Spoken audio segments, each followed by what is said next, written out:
ಹೆಣ್ಣಿಂದ ಇಹ ಉಂಟು, ಹೆಣ್ಣಿಂದ ಪರ ಉಂಟು, ಹೆಣ್ಣಿಂದ ಸಕಲ ಫಲ ಉಂಟು. ಮರೆದರೆ ಹೆಣ್ಣಿಂದ ಮರಣ ಸರ್ವಜ್ಞ.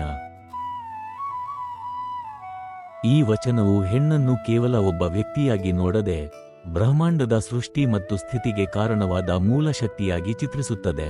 ಹೆಣ್ಣಿಂದ ಇಹ ಉಂಟು, ಇದು ಜೀವನದ ಭೌತಿಕ ವಾಸ್ತವವನ್ನು ಸೂಚಿಸುತ್ತದೆ. ಪ್ರತಿಯೊಬ್ಬ ಮನುಷ್ಯನ ಜನನಕ್ಕೆ ತಾಯಿಯೇ ಕಾರಣ. ತಾಯಿ ಹೆಣ್ಣು ಇಲ್ಲದೆ ಈ ಜಗತ್ತಿನಲ್ಲಿ ಯಾವುದೇ ಜೀವಿಯ ಅಸ್ತಿತ್ವ ಸಾಧ್ಯವಿಲ್ಲ. ಹೆಣ್ಣು ಕೇವಲ ಜನ್ಮ ನೀಡುವವಳು ಮಾತ್ರವಲ್ಲ, ಪೋಷಿಸುವ ಶಕ್ತಿಯೂ ಹೌದು. ಕುಟುಂಬ ವ್ಯವಸ್ಥೆ ಮತ್ತು ಸಾಮಾಜಿಕ ಜೀವನ ಸುಗಮವಾಗಿ ನಡೆಯಲು ಹೆಣ್ಣಿನ ಪಾತ್ರ ಅತ್ಯಗತ್ಯ. ಅವಳು ತಾಯಿ, ಸಹೋದರಿ, ಪತ್ನಿ, ಮಗಳು ಹೀಗೆ ವಿವಿಧ ರೂಪಗಳಲ್ಲಿ ಜೀವನಕ್ಕೆ ಅರ್ಥ ಮತ್ತು ನೆಲೆ ನೀಡುತ್ತಾಳೆ. ಹೆಣ್ಣಿಂದ ಪರ ಉಂಟು, ಇದು ವಚನದ ಅತ್ಯಂತ ಆಳವಾದ ಆಧ್ಯಾತ್ಮಿಕ ಆಯಾಮ. ಸರ್ವಜ್ಞನು ಹೆಣ್ಣನ್ನು ಕೇವಲ ಲೌಕಿಕ ಜೀವನಕ್ಕೆ ಸೀಮಿತಗೊಳಿಸಿಲ್ಲ. ಹಿಂದೂ ತತ್ವಶಾಸ್ತ್ರದಲ್ಲಿ ಪತ್ನಿ ಅಥವಾ ಹೆಣ್ಣು ಅರ್ಧಾಂಗಿ, ಧರ್ಮ, ಅರ್ಥ, ಕಾಮ ಮತ್ತು ಮೋಕ್ಷ ಎಂಬ 4 ಪುರುಷಾರ್ಥಗಳನ್ನು ಸಾಧಿಸಲು ಹೆಣ್ಣಿನ ಸಹಕಾರ ಅನಿವಾರ್ಯ.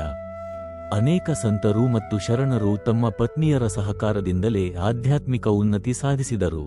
ಹೆಣ್ಣು ದೈವಿಕ ಶಕ್ತಿಯ ಪ್ರತೀಕ. ಈ ಶಕ್ತಿಯನ್ನು ಪೂಜಿಸುವುದು ಮತ್ತು ಗೌರವಿಸುವುದು ಮೋಕ್ಷದ ಮಾರ್ಗವಾಗಿದೆ.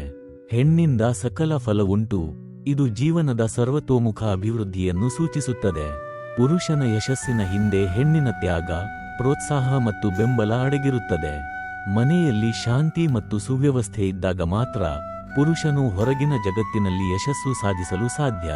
ಹೆಣ್ಣು ಇರುವ ಮನೆಯಲ್ಲಿ ಸಮೃದ್ಧಿ, ಸಂತೋಷ ಮತ್ತು ಸಕಾರಾತ್ಮಕತೆ ನೆಲೆಸಿರುತ್ತದೆ ಎಂಬ ನಂಬಿಕೆ ಭಾರತೀಯ ಸಂಸ್ಕೃತಿಯಲ್ಲಿ ಹಾಸುಹೊಕ್ಕಾಗಿದೆ. ಮರೆದರೆ ಹೆಣ್ಣಿಂದ ಮರಣ ಸರ್ವಜ್ಞ, ಇದು ಸರ್ವಜ್ಞನ ಎಚ್ಚರಿಕೆಯ ಮಾತು. ಹೆಣ್ಣಿನ ಮಹತ್ವವನ್ನು ಅರಿತು ಗೌರವಿಸದಿದ್ದರೆ ಅವಳನ್ನು ಕೇವಲ ಭೋಗದ ವಸ್ತುವಾಗಿ ಅಥವಾ ಕೀಳಾಗಿ ಕಂಡರೆ ವಿನಾಶ ಖಚಿತ. ಇತಿಹಾಸದಲ್ಲಿ ಹೆಣ್ಣಿನ ಶಾಪದಿಂದ ಅಥವಾ ಅವಳನ್ನು ಅಪಮಾನಿಸಿದ್ದರಿಂದ ನಾಶವಾದ ಸಾಮ್ರಾಜ್ಯಗಳು ಮತ್ತು ವ್ಯಕ್ತಿಗಳ ಕಥೆಗಳಿವೆ. ಸೃಷ್ಟಿಗೆ ಕಾರಣವಾಗುವ ಶಕ್ತಿಯನ್ನೇ ನಿರ್ಲಕ್ಷಿಸಿದರೆ ಅದೇ ಶಕ್ತಿ ನಾಶಕ್ಕೂ ಕಾರಣವಾಗಬಹುದು ಎಂಬುದು ಇಲ್ಲಿನ ತಾತ್ಪರ್ಯ.